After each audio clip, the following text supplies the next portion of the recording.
So panibagong video, panibagong loan app review na naman ang ating pag-uusapan ngayon. So let us talk about Itomo loan app. Legit ba to? So paano ba mag-apply sa Itomo loan app? So magkano yung interest niya monthly? Lahat po yan pag-uusapan natin sa video na ito. For your information po, si Itomo po is under po siya na A&D Financing, which has formerly named po as Lend Pinoy. So kung familiar kayo, narinig nyo na dati si Lend Pinoy, so wala na po siya, and ang pumalit po sa kanya is si Itomo. So may pa-advisory po kasi si Itomo website po regarding po kay Lend Pinoy. This is to inform the public that A&D Financing Corporation doing business under the name style Itomo, formerly Lend Pinoy, is not in any way connected or affiliated with the Lend Pinoy. So please be informed that A&D Financing Corporation is no longer use the trade name Lend Pinoy, blah blah blah blah. So in short po, to make it clear lang po, wala na pong Lend Pinoy. Ito na po yung bagong loan app under po ni A&D Financing po, which is si Itomo. According to the website, fast approval daw sila and easy to apply up to 100,000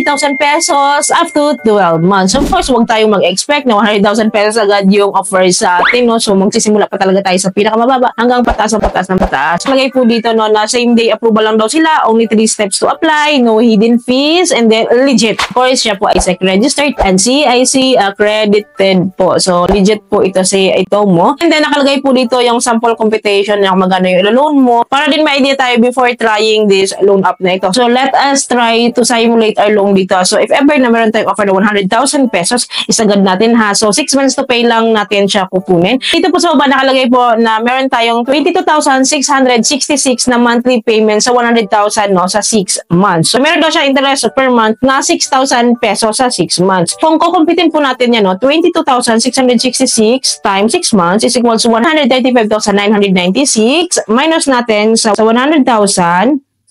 So, ito po yung kikitain nila sa atin sa loob ng 6 months, 35,996. So, i-divide natin sa 100,000 para makuha natin yung interest.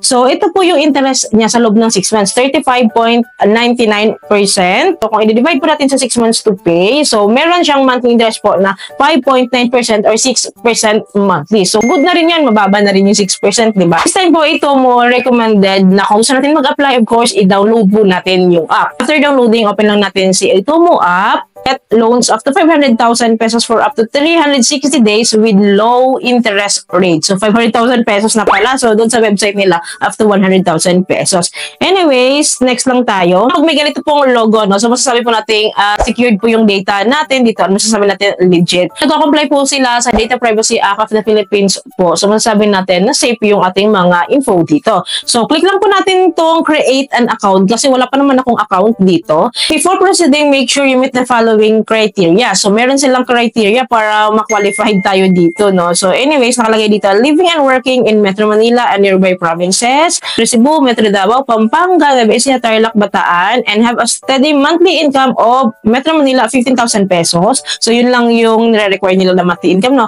And then, sa Metro Cebu, Metro Davao, and other areas is 12,000 pesos. And then, have an SSS number dapat. And then, 20 years of age and above. So, ito po yung pinaka-requirements nila dito. If ever po na hindi ka living or working dito sa mga places na binanggit nila, is automatically ligwa ka na agad. So, disapprove ka na agad. So, ito po kasi yung pinaka-requirements po nila. Dapat po nandito ka sa mga places na ito. And then, i-agree lang natin tong data privacy consent form. So, that po, we need to enter our valid mobile phone number. Then, right after that, click natin continue. And then, mag-create po tayo dito ng password. Then, after that, mag-send sila ng ating PIN. And then, enter lang natin. Then, i-submit natin dyan. Then, nasa sa atin po, kung enable po natin yung ating fingerprint, pero ako kasi ini-able ko talaga yan para mabilis akong maka-access. So, after that, click lang natin tong next. And then, dito po sa general information, meron silang application process po dito. So, mahaba po ito. So, ito po yung process na application po dito. So, verification, personal information, home address, employment, financial, submit location, and KYC schedule. Itong KYC schedule po is, ibig po sabihin ng KYC po is know your customer schedule.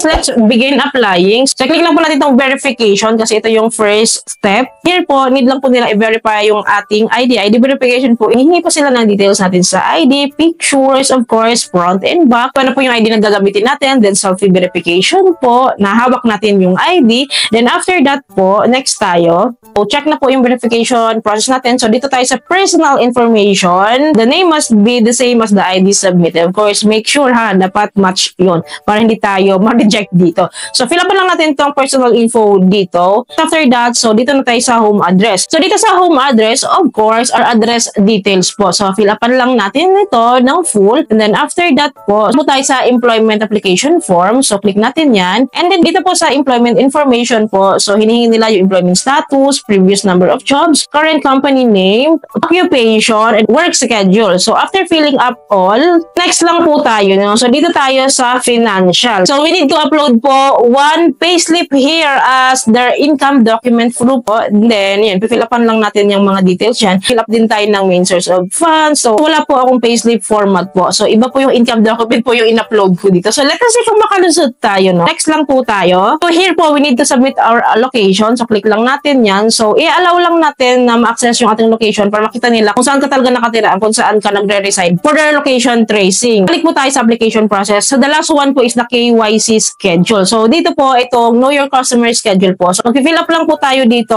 ng availability po natin sa time na pwede tayong kontakin. Parang CI po siya. Kukontakin po tayo, tatawagan po tayo sa available time po natin. To know po na hindi robot yung nag-a-apply sa kanila, hindi alien. So, yun lang naman yun. Nakalagay po dito, thank you for letting us know. We will call you on your registered phone number at the time you provided. So, continue lang tayo. After ko po ma-fill up lahat ng information po dito, yung application process po natin dito. So, i-click lang po natin tong box sa baba na I am voluntarily submitting true and accurate information and I consent to the terms of use. Click lang po natin tong submit.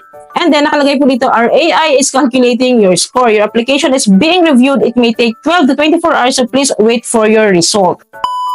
One eternity later. After 2 days, no, ngayon lang ulit natin nabalikan si Itomo Loan App. Kita ko po yung status ng application ko dito. And then nakalagay po dito, your application did not meet our requirements. So, rejected po tayo. But don't worry, you can reapply again after 178 days. Pero 180 days to. Kasi after 2 days na po, bago visit yung app eh. So, kapag 180 days po kasi, 3 months yun, bago tayo pwedeng mag-apply. So, saktong 3 months naman siguro yun. No? Anyways, makakalungkot kasi rejected tayo dito. Gusto ko pa naman ma-aprobahan dito kasi medyo okay siya eh. Malaki yung amount na malu natin dito once na ma-approve tayo dito. Isa lang po yung reason na nakikita ko dito bakit po ako na-disapprove. Because of payslip. Hindi po talaga payslip yung sinend ko sa kanila. May income document ako pero hindi payslip. So yung details kasi doon hindi siya nagmamatch. Siguro dahil doon. So ngayon kung ikaw ay employed and gusto mong i-try itong Itomo Loan App, possible ma-approvehan ka dito. So i-try mo to sa mga employed or may mga payslip na ipapakita kasi masasabi naman talaga natin na legit tong loan app po na ito. Malay mo naman magkakaroon ka ng chance na ma-appearan ka ng mas higher dito. Kahit disapprove po tayo, I can recommend it again sa inyo. Kasi iba-iba naman tayo ng eligibility. Anyways, it's a try pa rin natin. No? After 3 months, magna-try ulit tayo. Malay mo, ma-approvehan tayo for the next attempt natin. Anyways, sino